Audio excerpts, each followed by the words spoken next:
Masomo yetu ya leo yanatutafakarisha namna ambavyo Mungu anatuita na kufanya maagano na sisi ili tuweze kumtumikia Mungu wetu. Katika somo la kwanza kutoka kitabu cha Kutoka, Mwenyezi Mungu analiita taifa la Israeli ili aweke maagano nao ili wamtumikie Mwenyezi Mungu. Taifa lolote lile ili liweze kukamilika linahitaji kuwa na watu, kuwa na viongozi, kuwa na nchi, kuwa na katiba. Mwenyezi Mungu kwa kutambua hilo kwamba taifa la Israeli linapaswa kuwa taifa kamili, Mwenyezi Mungu alianza mchakato. Kwanza kabisa watu walikuwepo utumwani Misri wakiteswa na kunyanyaswa. Mwenyezi Mungu akawachagulia kiongozi ambaye ni Musa ili aende kuwatoa utumwani na baadaye awapatie nchi yao ya Kanaani. Mwenyezi Mungu akawapatia na katiba kama ambavyo tumesikia katika somo la kwanza. Mungu anawaambia kwamba wanapaswa kushika maagizo yake, amri zake, na wakishika hayo maagizo watakuwa taifa takatifu na teule la Mwenyezi Mungu. Watakuwa makuhani na wafalme na watakuwa tunu kwa Mwenyezi Mungu. Kwa hiyo Mungu analiandaa hili taifa la Israeli. Na ndivyo ilivyo katika nchi yoyote, ili iweze kukamilika inahitaji kuwa na watu, kuwa na viongozi, kuwa na nchi ambayo ina mipaka yake, lakini pia kuwa na katiba. Kwa hiyo Mwenyezi Mungu alianza huu mchakato. Na katika somo la Injili ambalo tumelisikia, Kristo anawaita wanafunzi wake na anaeleza kwa nini anawaita. Kwanza kabisa aliwaonea huruma baada ya kuona makutano hawana mchungaji. Kwa hiyo akasema mavuno ni mengi lakini watendakazi ni wachache. Kwa hiyo anawaita hawa ili aweze kuwafundisha, awape maagizo, baadaye ya watume kwenda kuwaokoa watu wake. Na katika somo la pili ambalo tumelisikia, tunaona ya kwamba Paulo anaeleza ya kwamba tumekombolewa kwa mateso ya Bwana wetu Yesu Kristo. Yesu ametufanya sisi tuwe watoto wa Mwenyezi Mungu. Kwa maana tulipotenda dhambi tumepoteza haki kwamba sisi ni watoto wa Mungu. Hata yule mwana mpotevu alipotenda dhambi, wakati anafanya majuto akasema, nitarudi kwa baba yangu, nitasema sistahili hata kuitwa mwana wako. Ni kwa sababu alimkosea baba yake. Na sisi tunapotenda dhambi tunapoteza haki ya kuitwa sisi ni watoto wa Mungu. Kwa hiyo Kristo kwa mateso yake ametukomboa na ameturudishia hadhi kwamba sisi ni watoto wa Mungu. Kwa hiyo kupitia masomo yetu ya leo tunayo mafundisho mawili ambayo tutatafakari. Fundisho la kwanza ni namna ambavyo Mwenyezi Mungu anatuita. Namna ambavyo Mungu anatuita ili tuweze kumtumikia. Kwanza kabisa Mungu anatuwekea mawazo mazuri katika mioyo yetu ili tuweze kuyatekeleza. Hiyo ni namna ya kwanza ambayo Mwenyezi Mungu anatuita. Kwa hiyo mawazo mazuri yoyote ambayo yanakujia katika moyo wako, tambua ya kwamba yanatoka kwa Mungu. Lakini mawazo mabaya ambayo yanakujia katika moyo mwako, maana yake yanatoka kwa Shetani. Kwa hiyo namna ya kwanza ambayo Mungu anatuita ni kutuwekea mawazo mazuri katika mioyo yetu ili tuweze kumtumikia. Namna ya pili ambayo Mwenyezi Mungu anatuita, Mungu anatuwekea msukumo katika mioyo yetu ya kutenda yale ambayo yanampendeza Mwenyezi Mungu. Na imani leo tumeamka salama, tumekuja kanisani ni kwa sababu Mungu ametuwekea msukumo kwamba leo ni Jumapili, unapaswa kwenda kuniabudu. Kwa hiyo kilichotokea ni kwamba tumetii msukumo ambao Mwenyezi Mungu ametuwekea katika mioyo yetu. Na ili Mungu aweze kutukomboa, anatuwekea msukumo wa kutenda yaliyo mema, yale ambayo yanampendeza Mwenyezi Mungu. Siku moja wakati nipo hapa Kisasa, kabla sijahama, nilienda kusali kigango cha Maria de Matias. Kwa kuwa nilikuwa nakuja kuadhimisha misa nyingine hapa, kwa hiyo nilifanya haraka kule na baadaye nikaondoka. Kwa bahati nzuri nafika hapa nikamkuta Faza Mapinduzi tayari anaendelea na misa kwa sababu itakiwa aende parokia nyingine. Kwa hiyo akaja mtu kutoka kule kigangoni ambako nimesali. Akasema, padri, nahitaji kuungama, nahitaji pia kutoa zaka. Kamuungamisha, akatoa zaka yake. Na baadaye aliporudi nyumbani akawa amezidiwa. Akapelekwa hospitali ya Benjamin, alikuwa ni lecturer anafundisha huko chuo cha UDOM. Kwa hiyo baadaye hakuweza kuongea tena. Baada ya siku 3 yule mtu akafariki. Kwa hiyo unajiuliza, yule mtu alipata wapi ule msukumo afunge safari atoke kule Kigamboni aje hapa parokiani kuungama na kutoa zaka yake? Manake ule msukumo ulitoka kwa Mungu mwenyewe. Mungu alijua ya kwamba hauna nafasi nyingine, kwa sababu asingetii ule msukumo, huenda angekufa pasipo kuungama wala kutoa zaka, kwa maana ilipofika jioni hakuweza tena kuongea. Kwa hiyo asingetii ule msukumo ambao umetoka kwa Mungu mwenyewe, manake angekufa, huenda kifo ambacho sio chema, hajapata neema za Mungu. Kwa hiyo alishirikiana na neema ya Mungu mwenyewe, na ndipo ambavyo Mwenyezi Mungu anatuwekea msukumo sisi wa kutenda yaliyo mema, yale ambayo yanampendeza Mwenyezi Mungu. Na hata nilipokuwa kule Mbulu, kuna siku moja nilikuwa huko Kigangoni, ndani kabisa mtandao wa ukamati, kuna mgonjwa wetu ambaye alikuwa amelazwa hospitalini na akawa anahitaji huduma. Mgonjwa mwenyewe tangu kumekucha asubuhi akawa anasema, naomba leo padre aje kunihudumia kabla ya saa 11 jioni.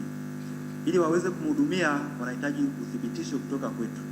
Kwa hiyo wamenitafuta mimi, hawajanipata. Bahati nzuri akampata msaidizi wangu, wakampigia simu akathibitisha kwamba huyu ni mgonjwa wetu, naomba mhudumie. Kwa hiyo padre akaenda akamhudumia. Kwa mida ya saa 8 inafika saa 11 yule mtu anafariki.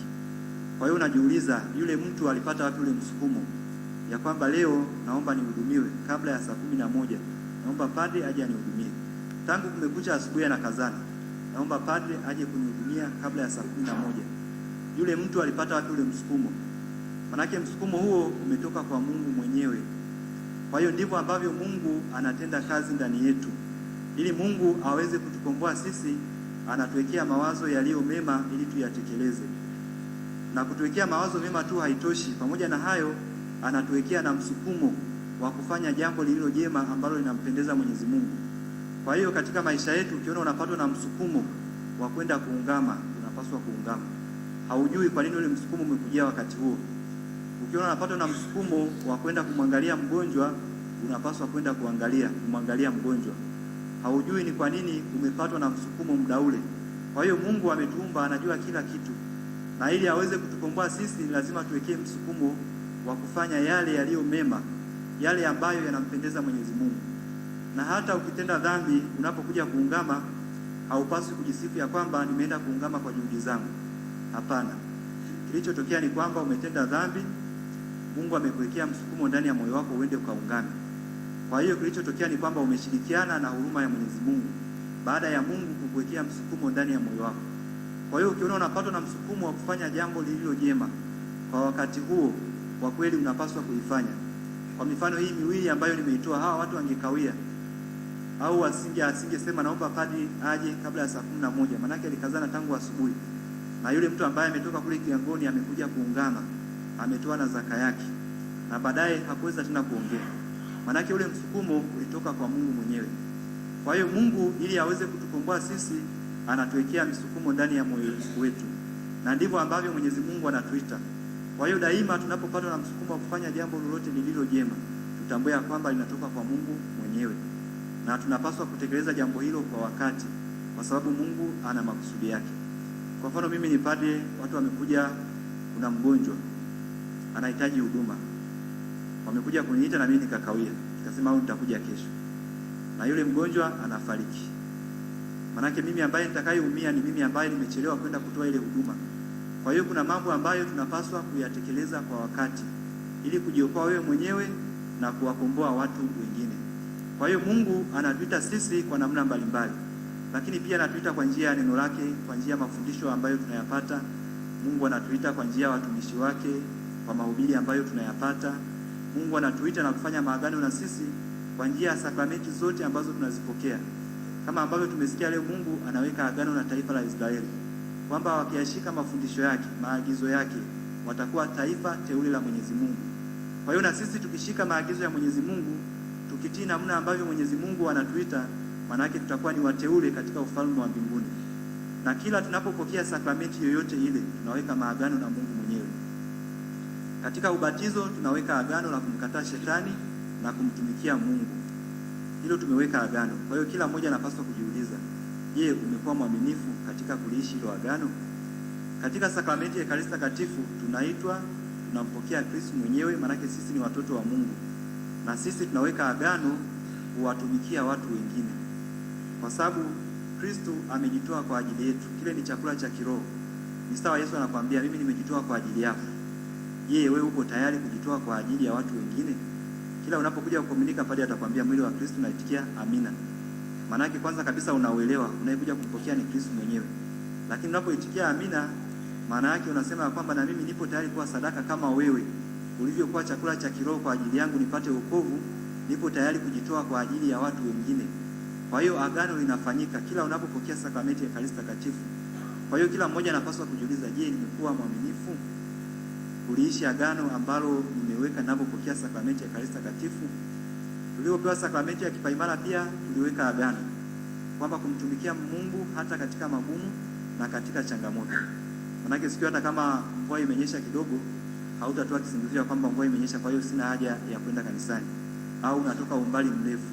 Hata kama umeumwa una uwezo wa kufika kanisani, utaweza kufika kwa sababu umeweka agano la kumtumikia Mwenyezi Mungu hata katika magumu, hata katika changamoto. Je, tumekuwa waaminifu kuliishi hilo agano ambalo tumeliweka? Katika sakramenti ya ndoa pia tumeweka agano kuishi na mwenza ambaye unafunga naye ndoa, kuwa mwaminifu kwake. Je, umekuwa mwaminifu katika maisha yote? Katika sakramenti ya daraja takatifu tunaweka maagano kuwa daraja kati ya Mungu na binadamu, na tunapaswa kuwatumikia wengine kwa upendo mkubwa. Kwa hiyo katika kila sakramenti ambayo tunaipokea, Mungu anatuita na anaweka maagano na sisi. Kwa hiyo tunapoishi maagano ya Mwenyezi Mungu, Mungu anatuahidia kwamba na sisi tutakuwa wateule katika ufalme wa mbinguni, kwa sababu kila sakramenti unaweka agano. Kwa hiyo unapoishi vizuri ile agano ambalo unaliweka, manake unakuwa ni mteule katika ufalme wa mbinguni. Lakini Mungu amesema kwamba ninyi mtakuwa ni tunu kwangu, kwamba Mungu atajivunia kwa uwepo wao duniani kama ambavyo alijivunia kwa uwepo wa Ayubu. Pamoja na kwamba alipitia magumu, alipitia changamoto, aliendelea kuwa mwaminifu kwa Mungu. Na ndio maana Mungu katika ile somo la kwanza anasema kwamba mtakuwa tunu kwangu, kwamba Mungu atajivunia uwepo wako duniani pale unapoishi vizuri Ukristo wako, unapokuwa mtiifu, mnyenyekevu, mvumilivu, unapoishi maagano ya Mungu, maagizo ya Mungu, amri za Mungu, Mwenyezi Mungu anajivunia uwepo wako duniani. Kwa hiyo tunapaswa kuyaishi maagano ambayo Mwenyezi Mungu tunaweka na Mwenyezi Mungu. Fundisho la pili ambalo tunalitafakari ni sababu za Mungu kutuita. Sababu za Mungu kutuita. Sababu ya kwanza, Mungu anatuita ili tuwe watakatifu. Mungu anatuwekea mawazo mazuri katika mioyo yetu ili tuyaishi, ili tuwe watakatifu. Mungu anatuwekea msukumo wa kutenda yaliyo mema ili tuwe watakatifu. Kanisa lipo kwa ajili yetu ili tuwe watakatifu. Watumishi wa Mungu wapo kwa ajili yetu ili tuwe watakatifu. Sakramenti zipo kwa ajili yetu ili tuwe watakatifu. Sakramenti hazipo kwa ajili ya wanyama, kwa maana hakuna mnyama ambaye anabatizwa, hakuna mnyama ambaye atazikwa kwa ibada yoyote, hakuna mnyama ambaye wanyama ambao wanafunga ndoa. Sakramenti zote zipo kwa ajili yetu sisi binadamu. Kwa hiyo Mwenyezi Mungu anatupenda. Hayo yote ametuwekea sisi ili tuwe watakatifu. Kanisa alipo kwa ajili ya wanyama, kwa maana sisi binadamu tunafika kanisani ili tuweze kumtukuza Mwenyezi Mungu. Kwa hiyo kanisa lipo kwa ajili yetu ili liweze kutusaidia sisi tuweze kumfikia Mwenyezi Mungu, ili tuweze kuwa watakatifu. Kwa hiyo tunapaswa kujiuliza, je, daima tunakuja kanisani kumtumikia Mwenyezi Mungu? Visakramenti vipo kwa ajili yetu. Neno la Mungu lipo kwa ajili yetu. Hii maji ya baraka yapo kwa ajili yetu. Rozari lipo kwa ajili yetu. Kwa hiyo Mwenyezi Mungu ametupatia hayo yote ili tuweze kuwa watakatifu. Kwa hiyo lengo kubwa la Mwenyezi Mungu la kwanza la binadamu wote ni kutuita katika wito wa utakatifu. Haijalishi unaishi katika maisha ya ndoa au wewe ni mtawa au wewe ni padri, wote tunapaswa kumtumikia Mwenyezi Mungu na wote tuweze kuwa watakatifu. Kwa hiyo sababu ya kwanza ya Mungu kutuita ili tuweze kuwa watakatifu. Na sababu ya pili ya Mungu kutuita ili aweze kutufundisha. Leo Mungu ametuita, tumekuja kanisani. Na tulipokuja kanisani tumesikiliza masomo na baadaye tunapata mafundisho kwa njia ya mahubiri. Na ndio maana Yesu alipowaita wanafunzi wake aliwafundisha kwanza na baadaye aliwatuma. Wangeenda kuwafundisha nini wengine kama wenyewe hawajapata mafundisho ya kutosha? Na ndio maana mtu ambaye anataka kuwa padri lazima atasoma muda wa kutosha, ajifunze, aelewe, baadaye anatumwa kwenda kuwafundisha wengine. Hata sisi kabla hatujafunga ndoa ni lazima tupate mafundisho ya kutosha, kabla ya sakramenti ya kipaimara, kabla ya sakramenti ya komunyo. Kwa hiyo sababu ya pili Mungu kutuita ili aweze kutufundisha, na akishatufundisha anatutuma kwenda kwa wengine, tukiishi kile ambacho tumefundishwa kwa njia ya matendo. Kwa hiyo tunakuwa tunashiriki katika utume wa Kristo mwenyewe. Kwa hiyo sababu ya pili ya Mungu kutuita ili aweze kutufundisha. Na sababu ya tatu, tunaitwa ili tupewe mamlaka. Tumeona Yesu alipowaita wanafunzi wake, aliwafundisha na baadaye akawapa mamlaka, mwende mkatoe pepo, mwende mkafufue wafu. Kwa hiyo na sisi kwa njia ya sakramenti ya ubatizo tumepewa mamlaka. Tunapaswa kujiuliza, je, tunatambua hiyo mamlaka ambayo tumepewa? Kila Mkristo ana uwezo wa kutoa pepo. Sisi tukadhani kutoa pepo ni kazi tu ya mapadre. Hapana, kila Mkristo kwa nafasi yake ana uwezo wa kumtoa pepo wewe mwenyewe binafsi. Kwa sababu kama unaishi vizuri Ukristo wako, pepo hawezi kupata nafasi. Hawezi kukaa ndani ya moyo wako. Kama daima unasali, daima unapokea sakramenti ya Ekaristi Takatifu, ukimkosea Mungu na kimbilia huruma yake katika sakramenti ya kitubio, shetani hawezi akapata nafasi katika moyo wako. Manake umemfukuza pepo, umemfukuza shetani. Lakini kama hauishi vizuri Ukristo wako, manake shetani atapata nafasi. Manake umeshindwa kutumia mamlaka ambayo umepewa na Mungu mwenyewe. Kwa hiyo kila mmoja hapa ana mamlaka yeye mwenyewe binafsi kumtoa pepo. Itategemea ni kwa jinsi gani unaishi vizuri Ukristo wako. Kwa hiyo sababu ya tatu ya Mungu kutuita ili aweze kutupatia mamlaka.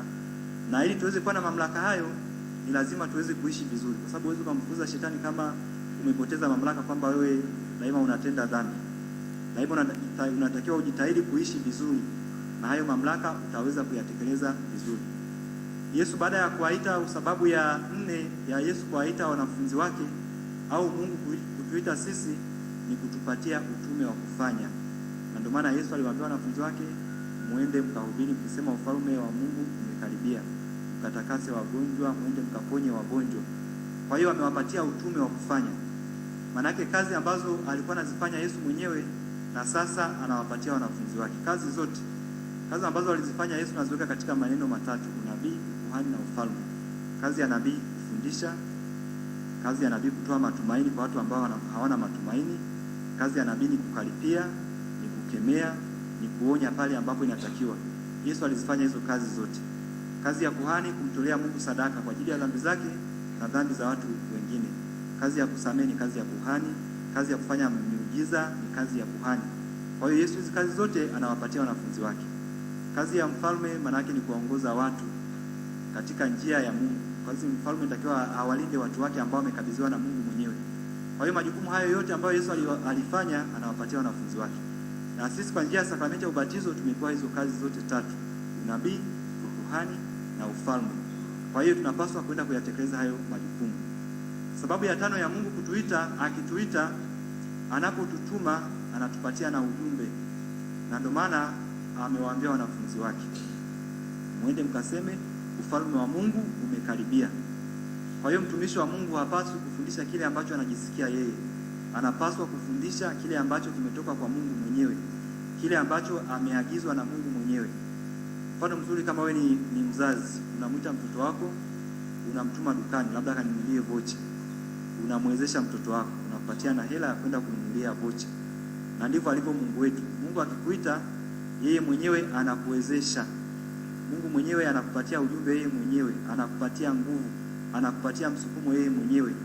Kwa hiyo hatupaswi kuogopa pale ambapo tunatumwa kwenda kumtumikia Mungu. Mungu mwenyewe anatuwezesha. Na ndio maana Yesu amewapatia na ujumbe na maneno ya kwenda kuwaambia watu wake, hubirini mkisema ufalme wa Mungu umekaribia. Kwa hiyo mtumishi wa Mungu anapaswa kuwahubiria wengine, kuwafundisha wengine kile ambacho kimetoka kwa Mungu, sio kile ambacho anajisikia yeye mwenyewe. Na sababu ya sita ya Mungu kutuita, anatupatia maagizo. Kama ambavyo ameita taifa la Israeli, amewapatia maagizo, mziishi amri zangu. Mkiziishi amri zangu mtakuwa ni taifa takatifu, taifa teule, mtakuwa ni makuhani, mtakuwa ni wafalme. Kwa hiyo Mungu anatupatia maagizo. Na hata katika somo la Injili Bwana wetu Yesu Kristo amewapatia maagizo wanafunzi wake. Kwanza kabisa amewaambia salini. Salini, muombeni Bwana wa mavuno aongeze mavuno katika shamba lake. Kwa hiyo hilo ni agizo la Kristo mwenyewe. Kusali, kuombea watumishi wa Mungu, kuiombea mito mitakatifu, hilo ni agizo la Kristo mwenyewe. Na Yesu ambaye ni mfalme akitoa maagizo, nani ambaye anaweza kupinga? Kwa hiyo tutambue kwamba tuna wajibu kuombea mito mitakatifu. Ni agizo la Kristo mwenyewe, amewaagiza wanafunzi wake.